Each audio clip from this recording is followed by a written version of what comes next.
Don't hate the player, hate the ADP.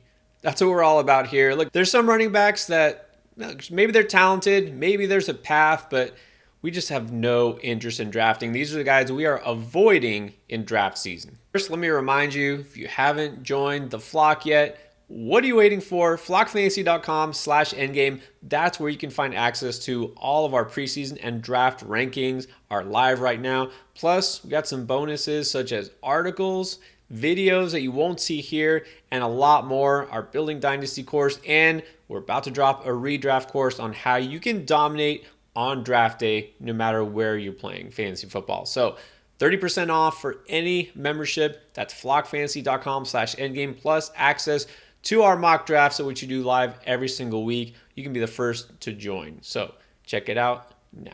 All right, let's start off now. Chris, it's nothing personal, but who's a running back that you're just not going to touch this year? The king is dead. I am no longer trusting Derrick Henry in fantasy football. And maybe it'll bite me. Maybe he'll be okay because we know he's going to get volume and he has touchdown potential. But there are so many red flags for Derrick Henry this year.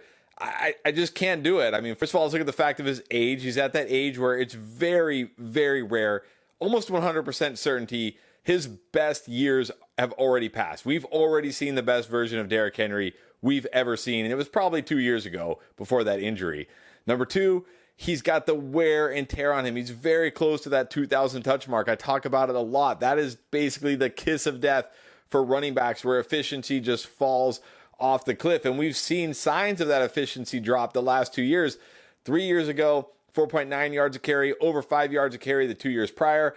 Last 2 years, 4.3, 4.4, a big drop in efficiency, and there's no reason to think that's going to change this year. Number three, he's behind one of the worst offensive lines in all of football. So it's not like this guy, has a great offensive line in front of him that can help overcome his lack of efficiency.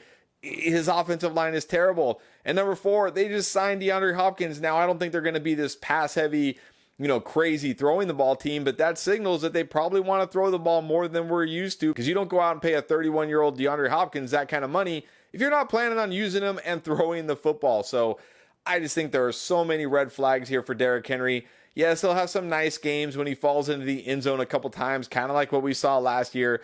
But the days of Derrick Henry, going for 150 yards and 2 touchdowns, I think are over. I just don't think he's going to have the upside this year to make it worth it. This is still a guy you got to draft middle, end of the second round if you want him in fantasy. And for me, there's just too much upside either at running back or wide receiver at this spot. So Derrick Henry, you've been awesome. You're probably going to be in the Hall of Fame. You've been one of the best running backs of this generation, but I think your time is over. You know how I feel? I mean, pretty much until he's dead and buried, I'll still keep drafting Derrick Henry. Maybe he's just the next Frank Gore, right? He'll keep playing until he physically can't. But, I mean, I get it. The risk is very real. Now, you talk about red flags. I don't know how many there are. You can count, but here's a guy who was never quite Derrick Henry level, but for years, Dalvin Cook, an elite running back in fantasy. And so you say, well, why wouldn't you draft him? He could be a screaming value. What if he signs with the Jets and Breece Hall isn't healthy? What if he signs with... I don't care. He can go to the Dolphins. I will still not draft him.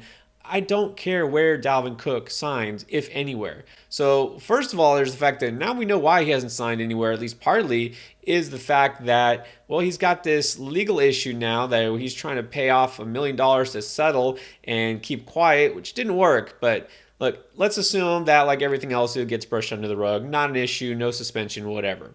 Okay.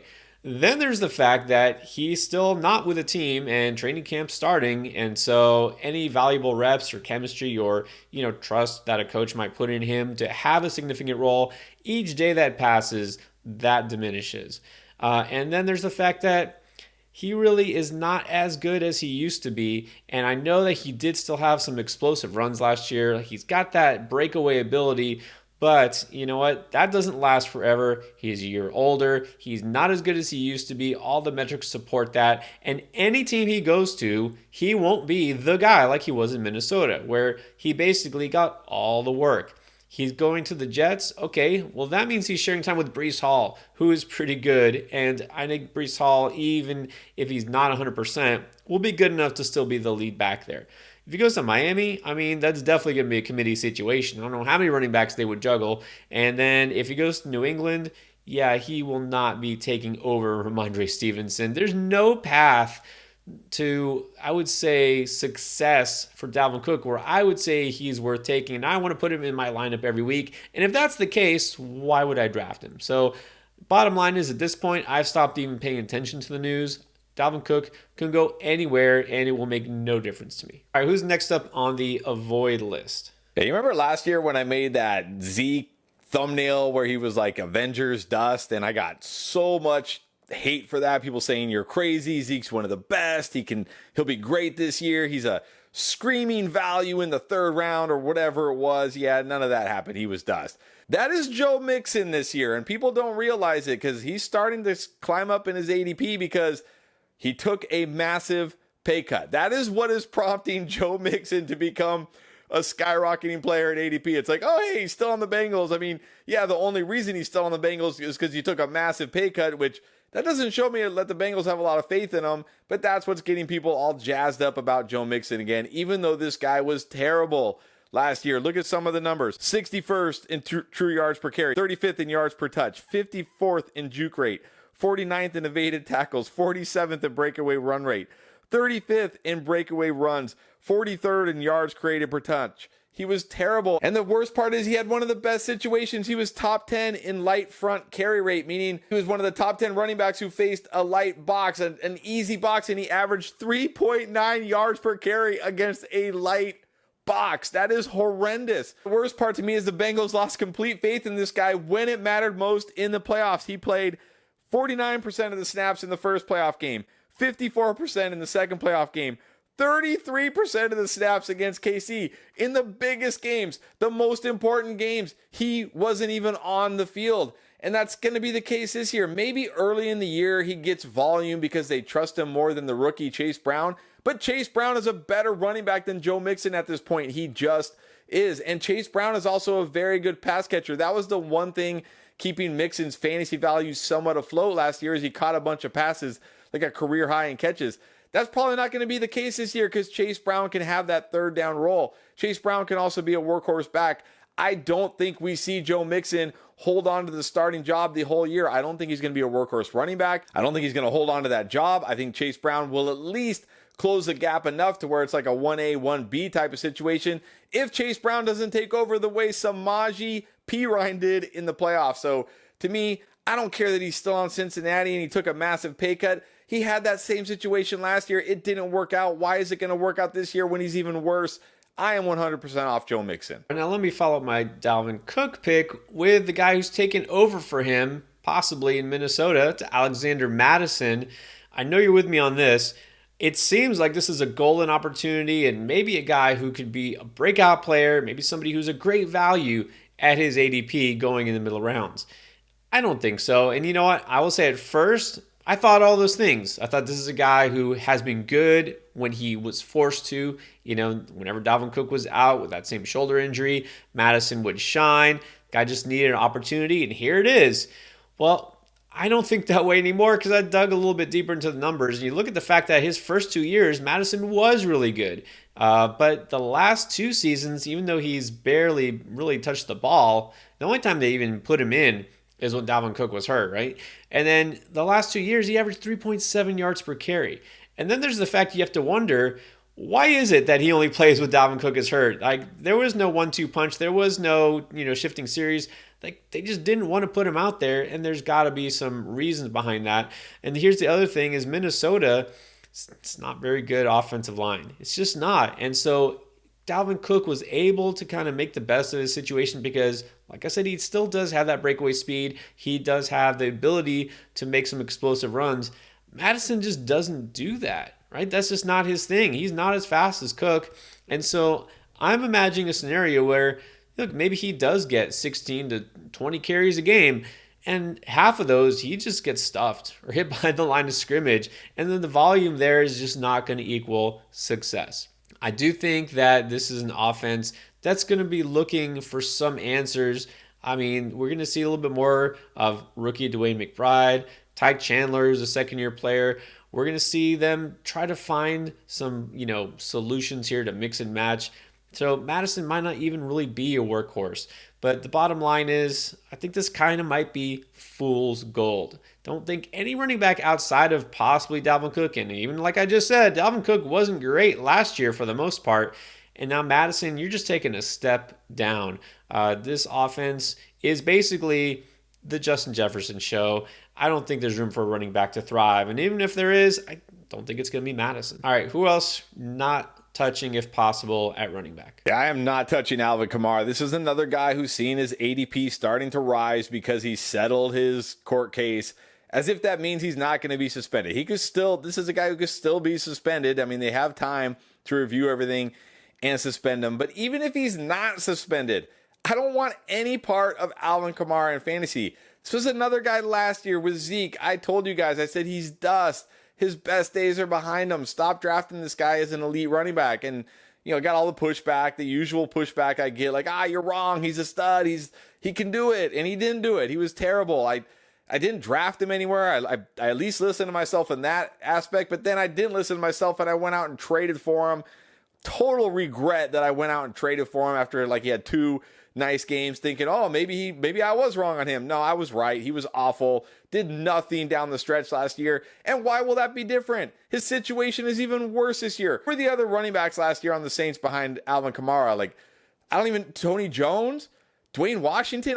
They had no running backs behind him and he was still awful. Well, they went out and signed Jamal Williams, who we know at the very least is probably going to get all the goal line work because Alvin Kamara does not get the goal line work anymore. They also drafted Kendre Miller, who's a very good, talented rookie running back. This is a much more crowded running back room now. Not to mention, they went out and signed Derek Carr. They actually have a real quarterback who can actually throw the football down the field where they're not going to have to rely on this running game.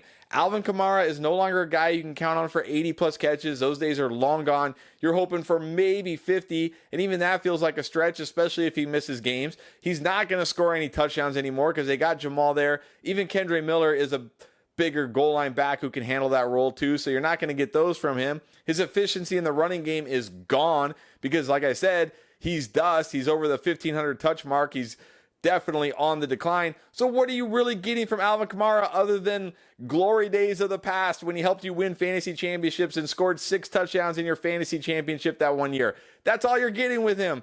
Don't draft Alvin Kamara. There are better players later in your drafts that have way more upside than Alvin Kamara, even if he isn't suspended. I can't believe you just went that whole discussion without mentioning the Saints' best running back and quarterback and receiver, Taysom Hill. I mean, come on. All right, and then let me end with this. I think we should have learned our lesson by now, not just to not draft declining veterans, but also, how about we just stop drafting whoever we think is the Chiefs' RB1, and that would be Isiah Pacheco this year. And you look at the numbers, the second half of last year, he was a good runner. Yeah, he scored some touchdowns, check. Playoffs, had some nice games. Yeah, everything checks out. Just like it did for Damian Williams a few years ago. That's right. Remember Damian Williams? And so when you think about it too, the Chiefs, yeah, they'll put out these guys who really help you in fantasy, even at running back. Just like Jerick McKinnon at the end of last year. Who was the one that you should have been playing instead of Isiah Pacheco? Because it was Jerick McKinnon who suddenly during the fantasy playoffs was the guy getting all the touches and the catches and the touchdowns. So yeah, Pacheco was fine. But come on, I'm really going to be fooled into drafting him as a starter and then watching somebody else take over. I don't think it's going to be CEH. I know he's still there, technically. Well, maybe he resurfaces. Jerick McKinnon, I think, is still there, too. And then there's going to be a rookie, Deneric Prince, who is going to come out of nowhere and probably be the lead back at some point this season. I'm just not doing it. Pacheco himself, he's fine. He's great. But Kansas City is not going to ride one running back all year, because they just don't do that. And here's the other thing with Pacheco is, you want a running back who's going to catch passes generally, right? Pacheco really didn't do that because, number one, this is not how Pat Mahomes operates. He's not a check down type of quarterback, if you haven't noticed. But Pacheco, even though he's capable, just not used that way. So last year, during the final 11 games, when he was the starting running back, he caught a total of 11 passes. That is one per game. That's not really going to cut it in PPR leagues. That's not the type of floor that you want. So without a touchdown, even if he's pretty efficient as a runner, he's going to get really 15, 16 carries a game tops. Because again, this is not a heavy running offense, and it's not a team that relies just on one running back. So maybe 80 yards, no catches, maybe one catch. What kind of a ceiling is that? It's kind of touchdown or bust here. So in a PPR league, I'm sorry, I can do better. I'll look for a guy with more upside instead. Those are the running backs we are avoiding. But here's some guys that are possibly secret league winners at that same position.